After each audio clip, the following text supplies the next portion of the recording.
Hello, good morning, everyone. Can I be heard all the way till the back? Thank you. Thank you, Anand, for being here. Um, I'm so pleased to be here with, and also slightly intimidated to be here with the world's smartest man. Uh, he's not only a five-time world champion and a Padma Vibhushan, and he also has a minor planet named after him. and for those of us who followed Vishy's career and the thrilling rise to the top, we remember what a prodigy he was, India's first Grandmaster at 18. Um, Incredibly, he's still playing. Until the other day when I think Gukesh became the number one India ranked player, it was Vishy in that position for, wait for this, 37 years. Uh, I think as incredible as Vishy's own playing career has been and is, um, we also have to think about the incredible legacy he's left behind, mentoring um, an incredibly talented generation of players through his academy.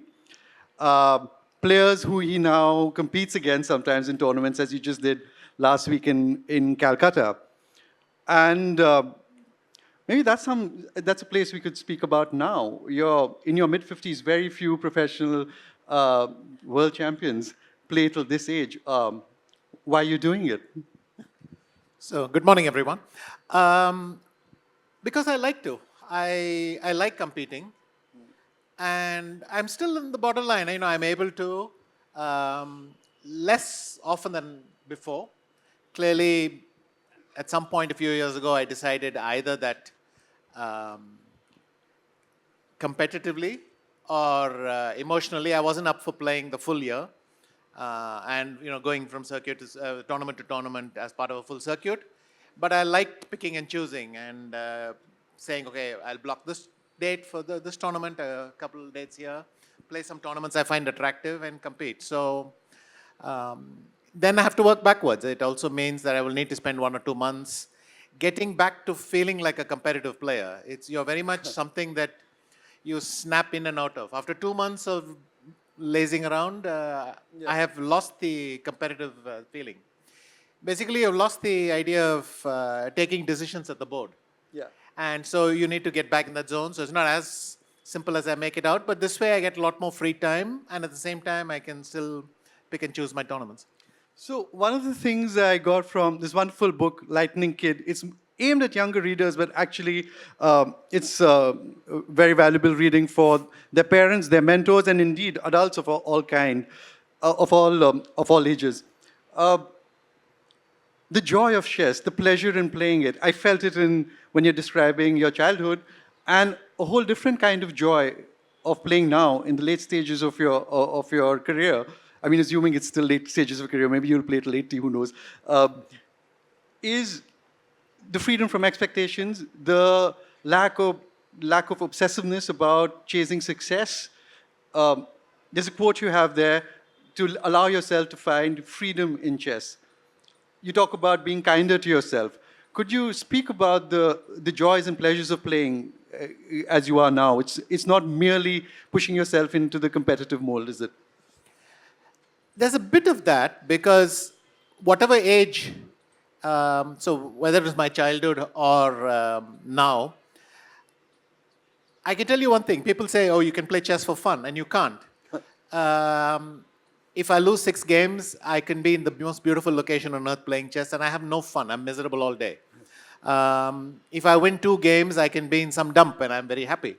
It's the way you see that experience itself is colored by the result. Having said that, when I was young, nobody had any expectations because almost all the things I wanted to do, I was the first Indian to attempt it or something like that. So, if I do it, great. If I didn't, that's fine also. And now I'm coming to it from the other side, which is, now everybody looks at Gokesh and Arjun for their daily fix, but they like to see what I'm up to, and oh my God, he can still play, and it's a different thing. So in both cases, you feel that you're slowly taking the pedal a bit off the accelerator. But crucially, I wouldn't say that the bulk of my career was unhappy. It was very happy, but it was in a different way. Because then I felt the pressure to watch my ratings, um, attain goals, win tournaments, and all that, and to do it continuously. And that's a different experience.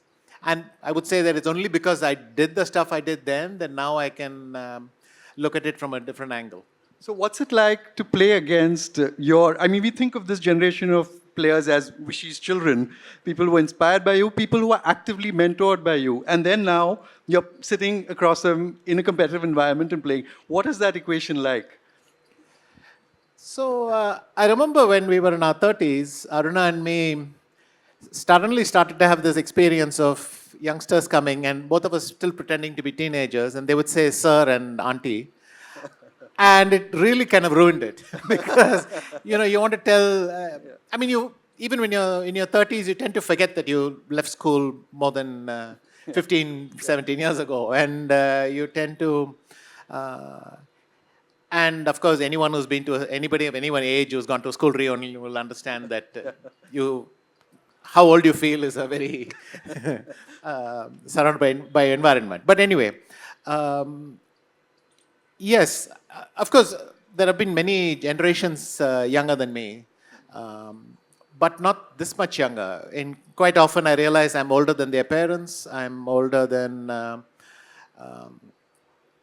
and there was a time when I met Gukesh, Prag and Arjun, I think it was 6-7 years ago. And I realized their combined age was not yet mine. So that then felt weird. But then what is our relationship? Am I a legend talking to them? Because then that's very distant. Am I a chess player? In which case, I'm absolutely equal to them. I mean, if there's just a good move, that's a good move. There is no seniority there. And it's probably blended. I can't pretend that they may rib each other, but they will look at me in a totally different way. I cannot be one of the boys, and it's kind of silly to try very hard to be with a 18-year-old backslapping and so on. So I shouldn't do that. But at the same time, I like to switch back and forth. It's nice to be friendly with them, to hang out with them as colleagues, which is what they are. But at the same time, I understand that if I want something, they back off. When they beat you, does it sting, or are you actually a little bit proud? Well, losing, as I said, if you ever start getting too philosophical about losing, then, I mean, the only reaction that matters is you have to be angry. Otherwise you cease to be a chess player. Yeah. But my thing is, well, I'll try and do better next time or something and pick something up. But luckily I won a few games as well, so then it feels like there's a balance. And very often I just think, how would I deal with some 18-year-old kid from some other country? I would deal with them just as a rival, and I should treat them just the same way. So one of the things is that these kids have grown up in such a different environment of professionalism compared to Anand. There were no systems when he grew up. There were no academies. There were barely chess clubs. In the 70s and 80s, there were no books to be had. People like the first, the IM, Manuel Aaron, who he actually learned Russian in order to be able to read chess books. And then you had to, importing them in the country is very hard. You've set up something phenomenally useful for these young kids. Could you tell us about your own childhood, becoming a chess player? Okay, so the main reason I became a chess player is that my mother was a chess player. And to understand this, you have to imagine not the world we live in today, but the world 40, 45 years ago. The key difference is that you couldn't look things up as easily as now. Now, if you want to look up the rules of chess, you just go online, you look it up, and if you want, there's an app against which you can keep practicing making legal moves till you have nailed it. Then you know the way the pieces move, and then you can start playing. But when I was starting out, the typical chess player's journey was something like this. For the majority, they discovered the game of chess. They thought, this is fun. I should find someone to play it with. Then after a while, they gave up. Then, so I always say, Monday and Tuesday they tried to find someone they knew. Wednesday they went to the one library in the city which might have a chess book. That didn't work. By Thursday they were wondering whom to ask, and by Friday their chess career was over. And if you live on an island, same thing happens even faster. Now that's disappeared. But not only it's disappeared in the sense that you cannot have experienced what it was like. Learning any new game is so easy. Learning languages is so effortless now. But once upon a time, we put a lot of effort into it because you couldn't manage without it. Now, exactly when you don't need it, it's actually very easy. I say you don't need it because you can just use your phone to translate whatever. So these are just a very different era. Anyway, I won't labor the point. My mother taught me how to play. So that solved the first barrier. Then after a while, she saw that I kept going back to the chessboard every day, pestering my elder brother and sister to play with me because you need an opponent. And you were the youngest by far. I was the youngest by far. My brother is 13 years older. My sister is 11 years older. And then I think my sister stumbled on a chess club right next to her college. So she came back and said, there's a chess club Funded next by to the my Soviets. Yes, and it turned out to be the strongest chess club in the country at that point, which is kind of a nice thing to stumble on. It was in the Soviet Cultural Center. They had amazing equipment and stuff. And so I started going there to play. I was a regular. Even at the age of 6 or 7, I would go every Monday evening, every Thursday evening, and the whole of Sunday from 11 to 7 in the evening. And just play blitz chess, what used to be called lightning chess, which is the title of the book. And these are basically 5-minute games you play. And eventually, to make it more fun, we had a group of 10, 12 people. And we'd all get around one chessboard. 2 people would play. The winner could stay, and the loser had to get in the queue. And pretty soon, I was winning most of my games and staying for hours. Which was which got me a lot of chess. You were the lightning that didn't go away in a flash. You were the lightning just said that. Yes, and for hours at the board, waiting for. And yes, and what would happen in these groups is that if you won 4 or 5 games, the other players would form a committee and gang up against you. So they would try to help your opponent and so on. So these sort of things. But the most important thing is I got in a lot of chess. I would play 30 games a day back in those days. And this is good because it wasn't a strategy or anything. I mean, by now, if somebody had told me you must play chess like this to think, of course, as a 7-year-old, I would have done the opposite. But it turns out that this is a very good way to learn chess. You just play a lot of it, and your brain does the rest. It fills in all the gaps. It makes them make sense, and you start playing. There were a couple of happy breaks. My dad, who was in the railways, got a 1-year assignment via the Asian Development Bank to live in the Philippines and help them. So we moved to the Philippines, and by another stroke of serendipity, the Philippines was having a chess boom in those years. So, you feel sometimes that luck, you underestimate how much luck can make a difference. So one of the really lovely things about this book is to read the relationship between Anand and his mother, his tutor and his first coach in a sense.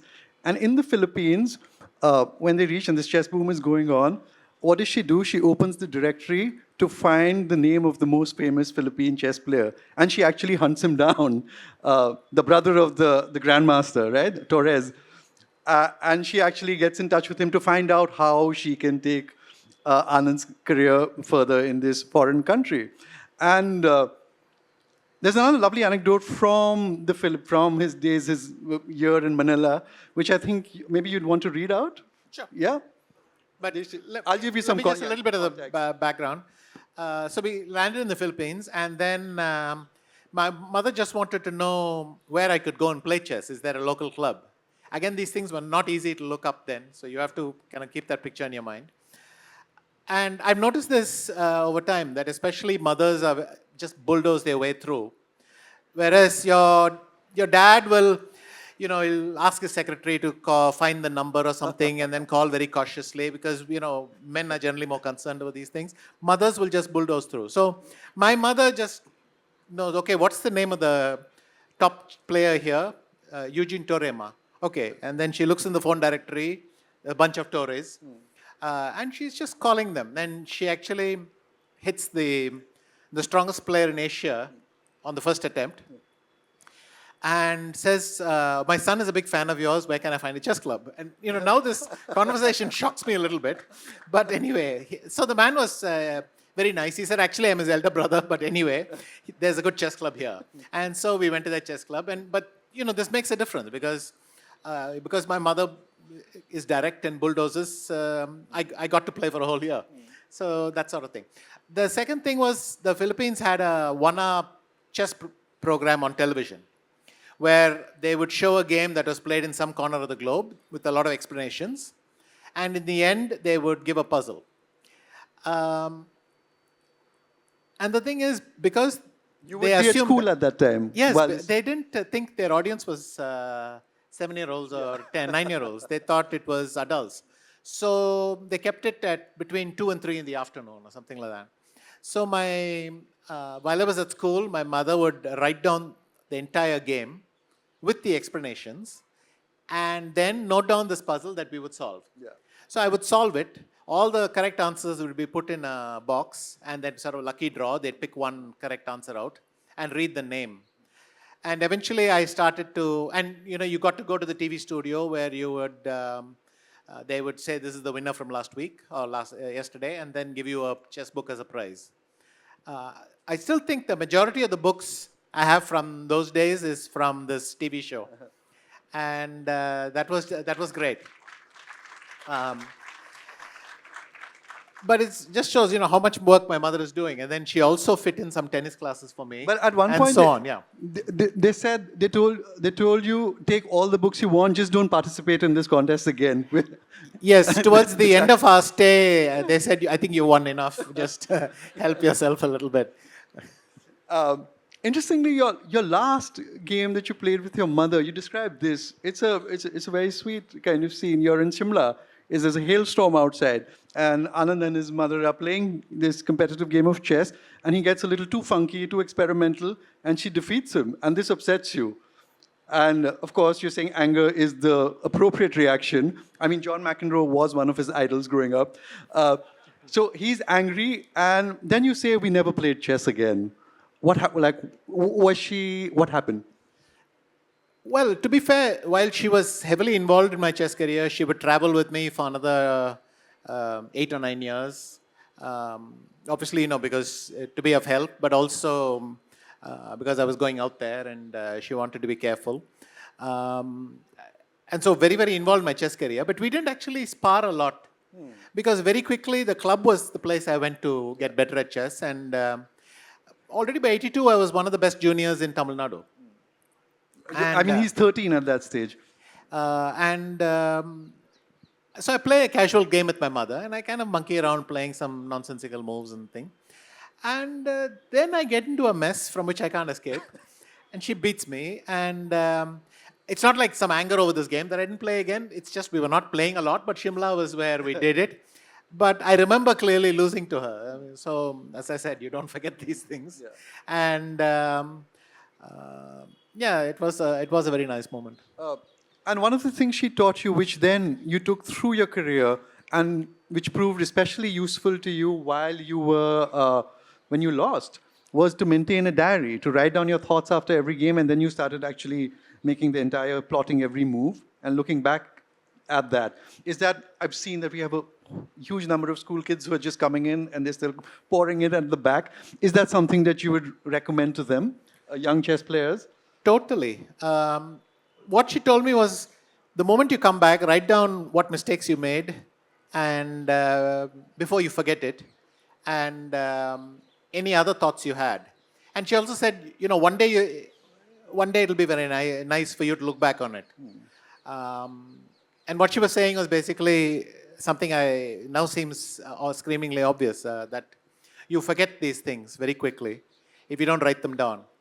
the other nice thing about writing down is because it clashes with what you remember afterwards.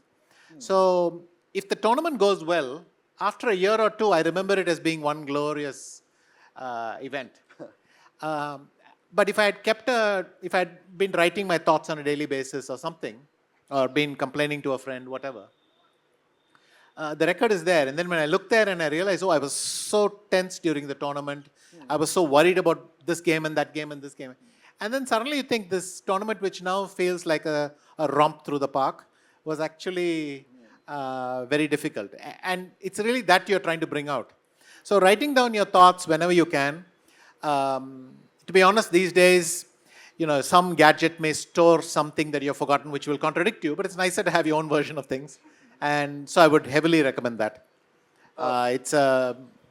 Our memory works in a certain way, which is it eventually generates a very favorable version of events. And so if you have the truth, it's nice to compare. Yeah, and especially because what one gets from this book is how emotionally kind of rich the chess player's life is. And when you're sitting on that table, I mean, it's just two people sitting across one another, not really moving too much, but there's the whole universes of emotions that are cycling through your mind. There's a lot of emotional and mental athleticism at play. Could you just tell us a little bit about the competitiveness of this space where it's just one-on-one across the table? Yes, it gets very personal the moment you sit across someone. You really want to beat them. If you don't beat them, that's disappointing. But if you lose, then you really feel that they proved a point.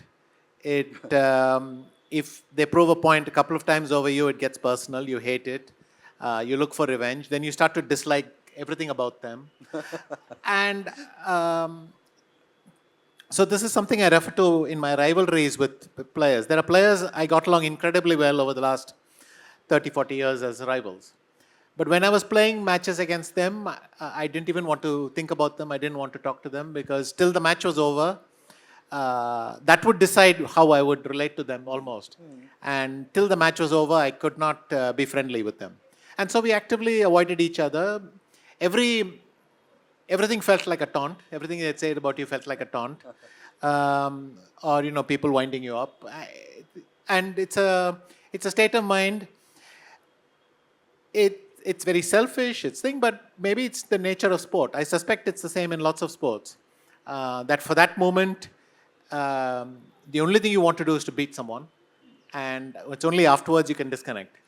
And it's funny, nowadays, I get along very well with Kasparov, for instance. Yeah. But there was a time when, we didn't really see eye to eye for many years. And now it's funny because after a certain amount of time has passed, now we can put all my chess career in some perspective and say, yeah, but it doesn't really matter now. So it's a very different phase. You mentioned playing Kasparov was basically walking into a storm.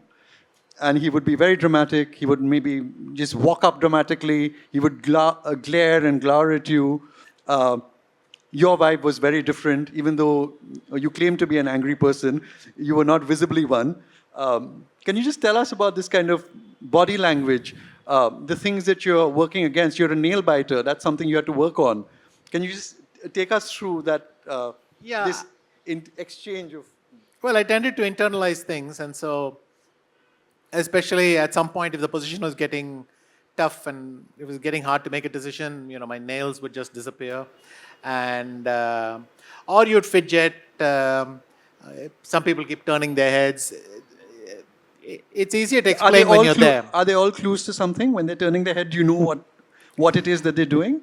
It's not very clear what is bothering them, but you suspect that they're not very happy with the position, which gives you some comfort.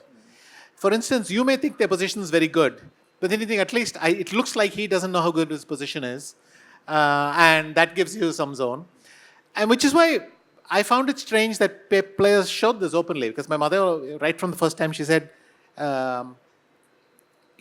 don't just go and show everything to your opponent.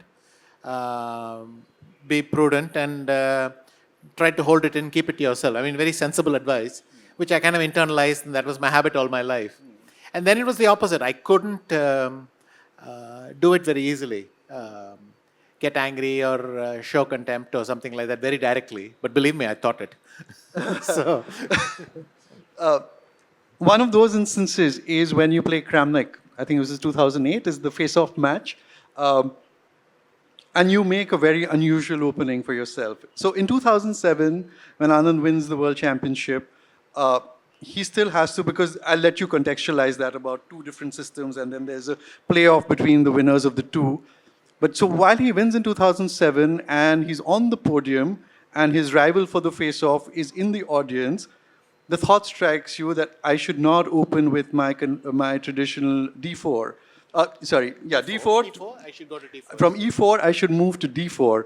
And for non-chess analysts among us, I was told by someone, you don't understand, making a switch like that is Glenn McGrath opening the bowling left-handed instead of right-handed. It's a really big deal to start with.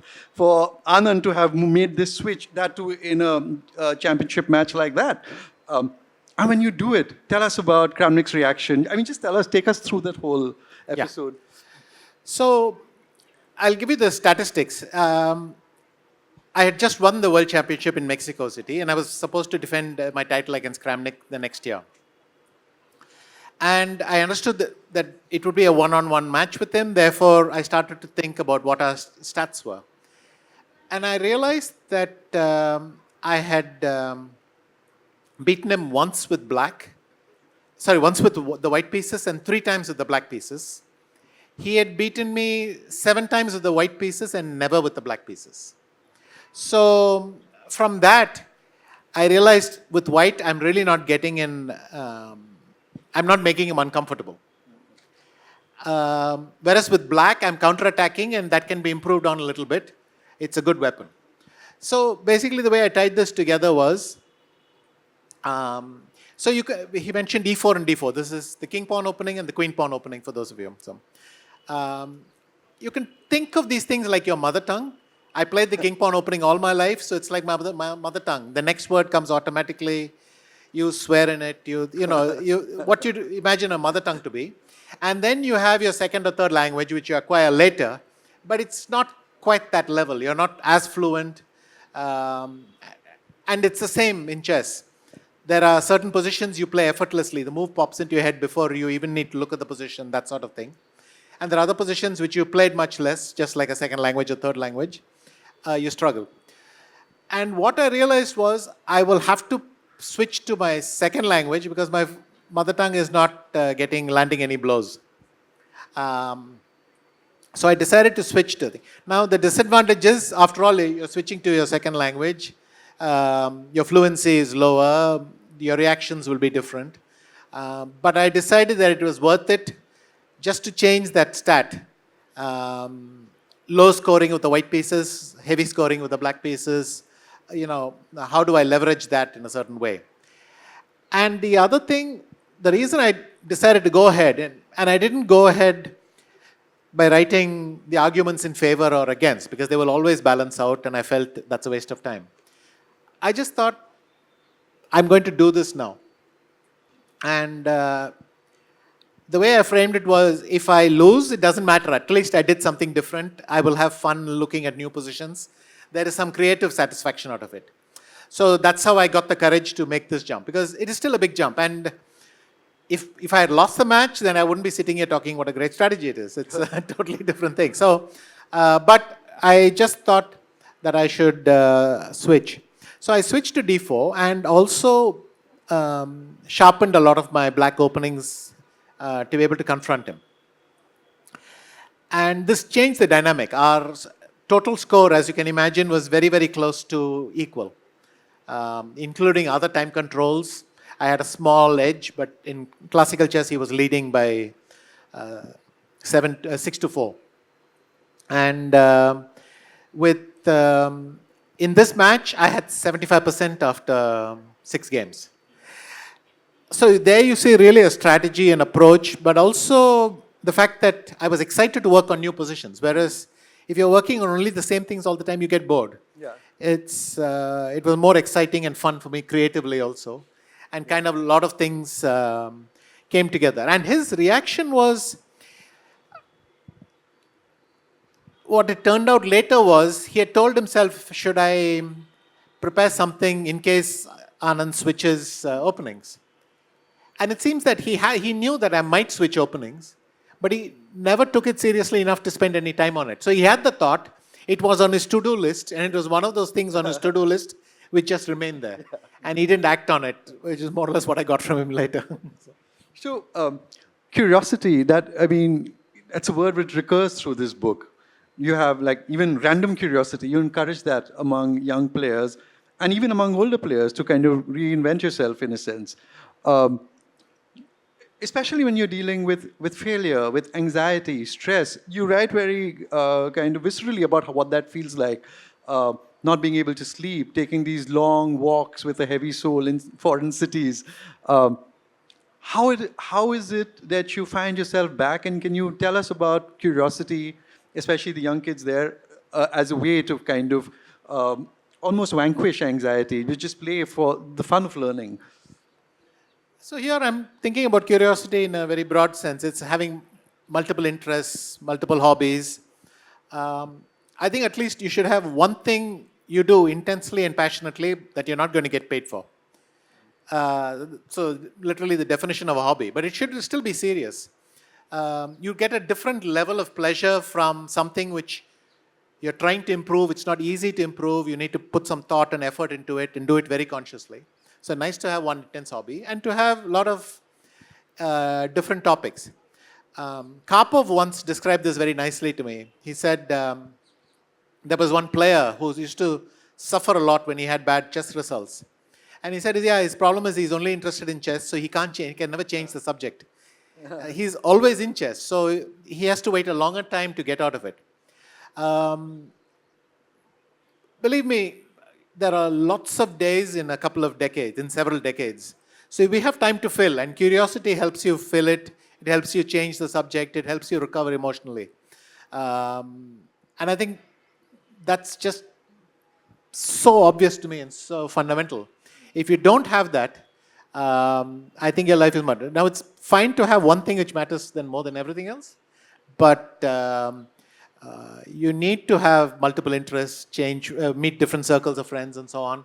It's that each thing provides a different version. It was remarkable for me to read that in the middle of a competitive match, you suddenly, just to chill yourself out, are thinking about Yes Minister, a funny sitcom, just to kind of make your mind feel lighter almost in the middle of that match. Yes, sir. This was a habit of ours in tournaments. After I finish my day's work and I'm about to sleep, I would sit and watch Yes Minister for 20 minutes or something. Yeah. And again, for a few minutes, you forget everything. It allows you to park your anxieties and go to sleep, and that was nice. But the brain is constantly trying to do this anyway. So one of the big myths I can bust is that chess players are concentrated all the time. No. What we are good at is being able to concentrate suddenly when the chips are down for 3-4 minutes. And the rest, we practice a lot so that we don't have to concentrate. A lot of the best moves come to us much faster. But I also, I think, mentioned that once a lot of these nursery rhymes that my son was listening to, would be going through my head during a match, because your brain doesn't want to sit and think about one thing for 3 hours. It does bounce back and forth. So if that reassures everyone who's at school, I'm happy. The nature of mind and memory, that's so interesting, the way you talk about remembering patterns, the memory of a chess player being so different.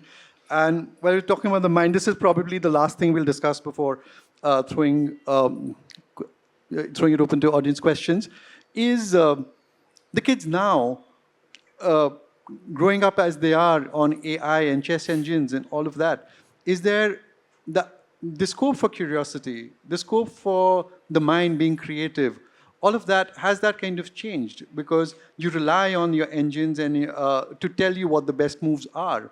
And the best moves are basically what is determined by the computer. Increasingly, that is the logic of chess. So can you tell us how this changes the mind of a chess player? First of all, I'd point out that chess has always been changing.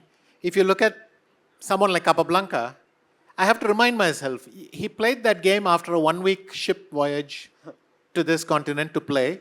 And then he took another 1 week back, and then he played this tournament. And I'm going there in one day. It kind of helps you compare these historical things.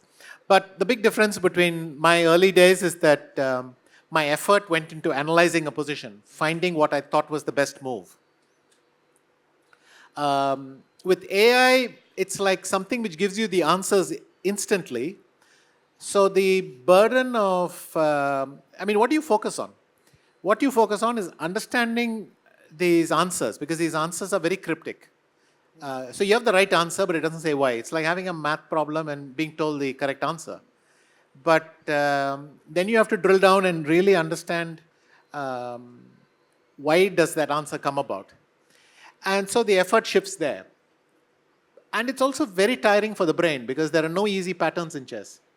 We used to grow up with this idea that you put your pieces in the center and you don't develop every piece twice and so on. Now, it's not that they're wrong, but they're not consistently right, these rules that we used to have.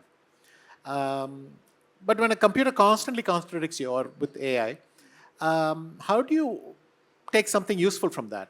And what you have to do is find the underlying logic and move on. And since AI will contradict AI from last year, so this year it'll tell you something different from last year, you never get any rest. You have to think, well, what I thought was the absolute truth last year is now thing. But these are, I think, useful skills to have anyway. And it's a different kind of brain stretching. And the people who are good at that today prosper today. So it's easy to dismiss and say, they're just getting their answers instantly. But the understanding is very, very focused. No, I don't mean you, but a lot of people sometimes say yes, but they get all their answers instantly. But then being able to challenge your understanding of the game and your assumptions and learn new ways of doing things, it's itself an accomplishment, and it's worth doing that. So I think that's maybe useful for how we will evolve with AI. Wonderful. Thank you. I think we're now going to the audience. So here we have the youngster in the black T-shirt. Can someone hand him the mic?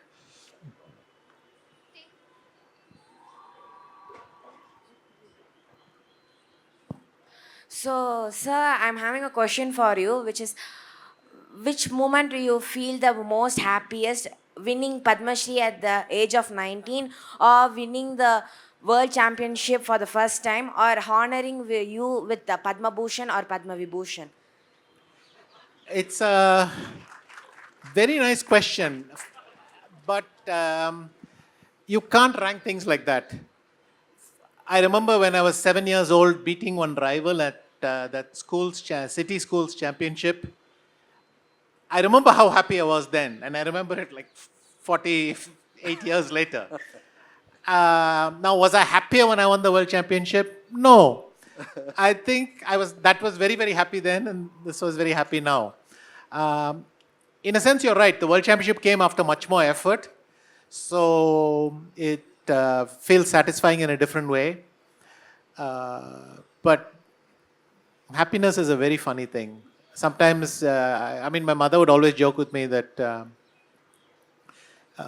beating her in a card game made me so happy sometimes. She wondered, why I didn't put the same effort in chess. And I would tell her, it's very hard to beat you in this card game. That's why I enjoy it so much. I hate losing all the time to you, so this was very special. Something like that. But happiness, you cannot...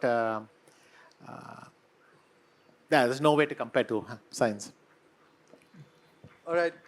Can we have one to the girl in this black and white striped shirt there? Hello, sir. My question to you is that to become one of the greatest players in the history, chess players in the history, you've had to lose many critical games and had to escape repeatedly failures. So, sir, today, especially amongst today's generation, amongst today's students, there is a tendency to avoid a responsibility and explain failure among with excuses. So, how should young people learn to face failure honestly and use it to rather than run from it? How to accept it? I think one of the nice things about chess is that since if you compete regularly, you always get a chance to play the next game. And I learnt long ago, even as a child, that the best cure for losing a couple of games is to win one. Nothing solves the situation inside like winning a game. Recently, I've been at a couple of tournaments where you can win 4 games at the start and lose the last game, or you can win 4 games at the start, lose 4 games at the start and win the other way. And it's actually harder to tell which makes you happier. The first one produces a much bigger score, a surplus of 3 wins. But I think if your most recent thing is a win, that makes you happier. Anyway, the point I want to make was nobody enjoys losing. I'm not going to say that I'm happy with failure. In fact, many years later, I remember some games that went badly and I hate it. Looking at the position in itself makes me angry, all that. But there is a next game. And the worst thing you can do is to be angry about today, let it carry over, and lose the next day without a fight because your brain is not there. So that's just a discipline I think it's worth cultivating. But if there's a way of getting over losses, I don't know what it is. The lady in the dark jacket there. There's a mic. Wait, this mic will come to you. Thank you. So right in the beginning, you said, I love to compete. And I think that's the best advice anybody can give to anyone, especially the young. I'm 74 years old. Believe me, I love to compete in my arena, whatever my work is. So thank you for saying that. Thank you so much. Yeah, just a request, only questions, please. Here, the gentleman in the spectacles down the aisle. Well, there are 2 bespectacled gentlemen. You all should fight now for who gets the right to ask the question. Good morning, sir. About your game 12 of 2010 against Topalov, you were 5.5 each, and you were going. What was your mindset in that game? Because Topalov was going very aggressive, and he overextended, and you came back from black pieces and won the championship. So, what was your mindset before the game and during the game? My mindset before the game was philosophical, as the only way it can be, which was that I will go and play, but how do you calm yourself down? Because after all, everything is at stake. If I lose, then I lose. Too bad, and I'll get over it. And but I will try to make it hard for my opponent, something like that. And if I win, great, something like that. And I think it turned out to be the best mindset, because it turned out Topalov was thinking, how am I going to play the tiebreak against him, which is not the game in front, but the game 2 days later. And that's a mistake, because if you start worrying about tomorrow and not today, it's harder to line everything up. So I had spent the whole rest day learning a slightly different opening, because the course of the match had not been that great, opening wise. And at some point, it was equal. I was not expecting anything. And then suddenly he took some unbelievable risk. And once the chance presented itself, it was pressure, but a very pleasant one, which is, how do I not blow this? So it's a problem, but it's a pleasant one. Question there to the girl in the school blazer. Good morning, sir. I am Aradhya Chaudhary from St. Xavier School, Nevada. I have a question. How do you handle pressure?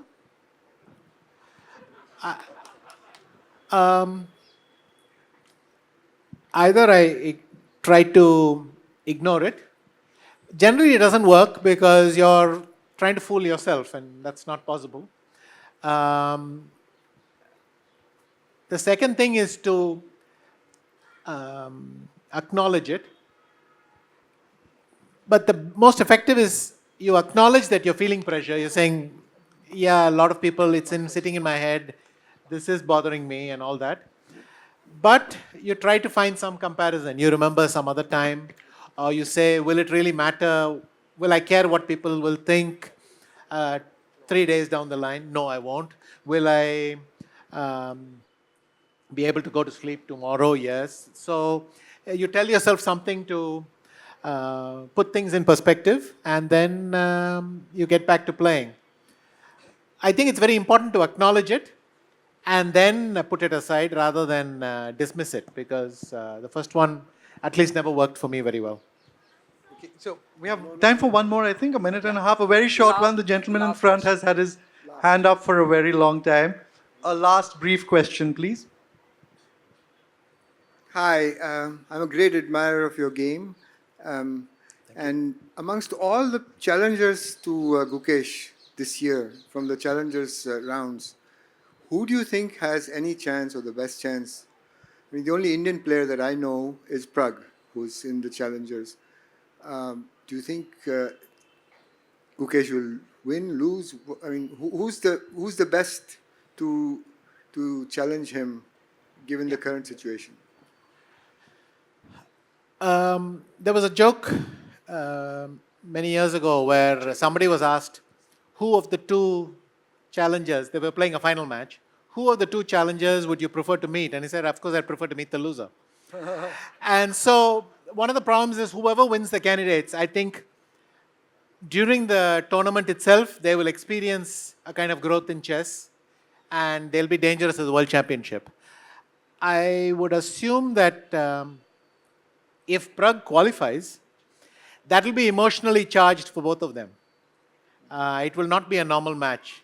It may even happen in Chennai. It may, I mean, they're both in the same school, same this, same that. And, you know, the reaction of everyone around them, that will be very emotionally charged, but probably balanced because it's about the same for both. Otherwise, I don't know yet. I think with the American players, Caruana and Nakamura, that could several plots here. You could make more of a rivalry. Those guys will try to play mind games. Also, there's a clash of generations because they're much older. With the other players, I think is essentially neutral.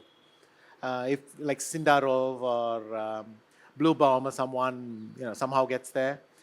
I mean, not that they're likely qualifiers, but if they get there, there's no emotional noise. I think they'll just get on with the game and that's it. I think we are done. Thank you so much, everybody, for being here. Thank you so much, Anand, for sharing your insights with us. Thank you, Rahul.